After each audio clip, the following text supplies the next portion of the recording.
Kiran Paul గారు మరి ప్రతి సంవత్సరం కూడా చాలా రకాలుగా సహాయ సహకారాలు సేవా కార్యక్రమాలు చేస్తూ ఉన్నారు. మరి వాళ్ళ తండ్రి గారు సత్యనారాయణ గారు ఈ మధ్యన ఆయన కాలం చేయడం కూడా జరిగింది. వారు కూడా దేవుని సేవలో ఈరోజు కిరణ్ పాల్ గారి ఆధ్వర్యంలో టోటల్ 36 మంది బెనిఫిషియర్స్కి 10,55,705 రూపాయల ల్యాప్టాప్లు కానీ, అలాగే చదువుకోవడానికి అసిస్టెన్స్ కానీ, కొంతమంది ఇల్లు నిర్మాణం చేసుకోవడానికి కొంత మెటీరియల్ సహాయ సహకారం, అట్లాగే ఇక్కడ చాలామందికి వైద్య సహాయం కూడా మరి చేశారు. వారిని ఒకసారి గట్టిగా మనందరం కూడా మనస్ఫూర్తిగా అభినందించాలి.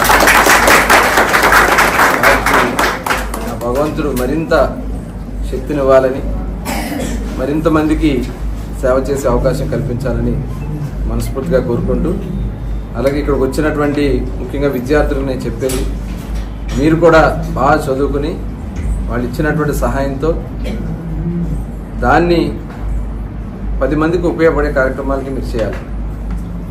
ఎందుకంటే డాక్టర్ బిఆర్ అంబేద్కర్ గారు ఆయన కూడా స్కాలర్షిప్ తీసుకుని విదేశాలకు వెళ్ళి ఆయన అక్కడ చదువుకుని ఉన్నత విద్య చదువుకుని ఆ రోజున మనకి ఇచ్చినటువంటి రాజ్యాంగం వల్లే ఇవాళ మనం అందరం కూడా ఇంత స్వేచ్ఛగా ఉన్నాం.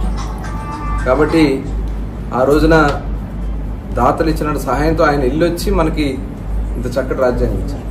మీరు కూడా సమాజానికి ఉపయోగపడే విధంగా కార్యక్రమాలు చేయాలని మనస్ఫూర్తిగా కోరుకుంటూ, మరి కిరణ్ పాల్ గారికి కూడా ఆ భగవంతుడు మంచి ఆశీర్వాదం అని చెప్పి కోరుకుంటూ